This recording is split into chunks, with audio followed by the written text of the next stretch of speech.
तो क्या होता अगर अहोम कोच गठबंधन दिल्ली जीत लेता? जरा सोचिए, इतिहास की धारा ही मुड़ जाती, है ना?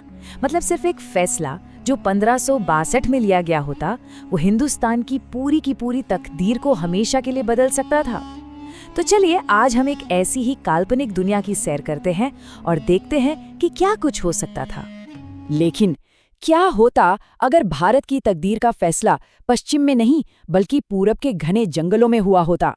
ये सवाल हमें इतिहास के उन पन्नों की तरफ ले जाता है जिन्हें अक्सर हम पलटते ही नहीं।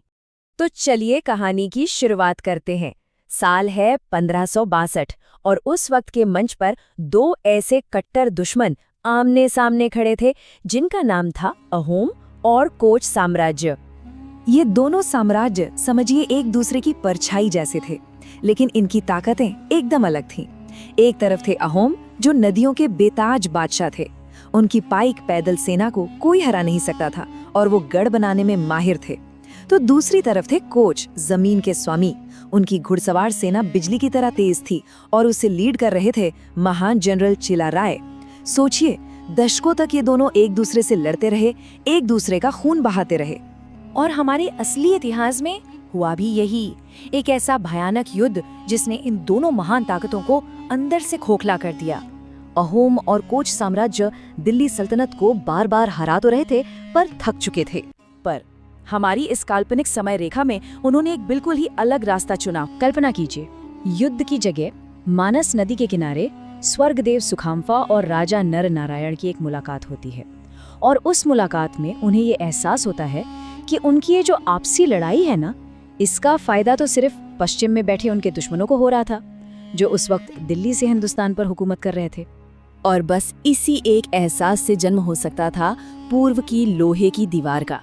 ये कोई शांति समझौता नहीं होता, ये होता पश्चिम पर फतेह पाने का एक गठबंधन। तो इस काल्पनिक समय रेखा में इस जबरदस्त गठबंधन का पहला निशाना होती बंगाल सल्तनत, जो उस समय दुनिया का सबसे अमीर सूबा हो। अगर 1563 में बंगाल पर कब्जा हो जाता तो उन्हें दिल्ली तक के लंबे मार्च के लिए जरूरी खाना और सोना सब कुछ मिल जाता। लेकिन इसका असर सिर्फ जंग के मैदान तक ही सीमित नहीं रहता, इसका असली असर तो होता दिल्ली के दिलो दिमाग पर। दिल्ली के लिए ये कोई सेना नहीं होती, ये एक जीता जागता दुस्वप्न होता। जरा सोचिए वो मंजर, दिल्ली का शाही दरबार और वहाँ हाँफते हुए खून से लथपथ दूत पहुँचते हैं और उनकी जुबान से सिर्फ एक ही संदेश निकलता कि पूरब से कोई ऐसी आफत उठी है जिसे रोकना नामुमकिन है। देखिए, पिछले 300 सालों से दिल्ली के सुल्तान पश्चिम की तरफ खैबर दर्रे की ओर देख रहे होते हैं। उन्हें चंगेज खान के मंगोलों की वापसी का डर था, लेकिन वो पूरी तरह गलत दिशा में देख रहे होते। ये जो नई मंगोलियाई जैसी ताकत पूरब से उठी थी, ये उनके लिए सिर्फ दुश्मन नहीं थी, ये तो उनके पुरखों का वो गहरा डर था जो उनकी रगों में दौड़ता था। और दिल्ली के सुल्तानों को पूरब से आते आतंक में चंगेज खान की परछाई दिखने लगी, एक ऐसी आसमानी आफत जो जैसे उनके गुनाहों का हिसाब करने आई हो। और उनके लड़ने का तरीका वो तो बिल्कुल ही अलग होता। वो तलवारों से नहीं, वो जमीन से लड़ते। रातों रात मिट्टी और लकड़ी के ऐसे किले यानी गढ़ खड़े कर देते कि सुल्तान की लाखों की घुड़सवार सेना एक भूल भुलैया में फंस कर रह जाती। जीतने के लिए वो धरती का नक्शा ही बदल देते। तो दिल्ली तो गिर जाती, फौजी जीत तो हो जाती, पर असली जंग तो अब शुरू होनी थी। एक ऐसी जंग जो तलवारों से नहीं बल्कि समाज के हजारों साल पुराने नियमों के खिलाफ होती। और जनरल चिलाराय के ये शब्द सिर्फ शब्द नहीं होते, ये एक ऐलान होता, हजारों साल पुरानी वर्ण व्यवस्था के क्रूर और मुकम्मल खात्मे का ऐलान। तो ये वर्ण व्यवस्था थी क्या? सीधी सी बात है, जन्म के आधार पर बना एक ऐसा समाज जिसे बदला नहीं जा सकता था। आपकी किस्मत आपके जन्म के साथ ही तय हो जाती। और फिर आती है पाइक व्यवस्था, जो इसका बिल्कुल उल्टा, एक ऐसी मिलिट्री मशीन जिसमें हर आदमी एक सैनिक था। आपका जन्म कहाँ हुआ इससे कोई फर्क नहीं पड़ता था, सिर्फ ये देखा जाता था कि आप राज्य के कितने काम आ सकते हैं। योग्यता ही सब कुछ होती। ये सिस्टम बहुत चालाकी से बनाया गया होता। अहोम प्रशासन क्या करता, वो अलग अलग जातियों के लोगों को एक ही मिलिट्री यूनिट यानी गोत में डाल देता। दूसरे पर भरोसा करना ही होगा, पुरानी जात पात की पहचान सब खत्म। अब आपकी पहचान सिर्फ आपका गोत होता। इसमें हर काबिल मर्द, जी हाँ हर मर्द, रियासत का एक नागरिक भी होता और एक सिपाही भी। मतलब वो खेती भी करता और जरूरत पड़ने पर फौजी सेवा भी।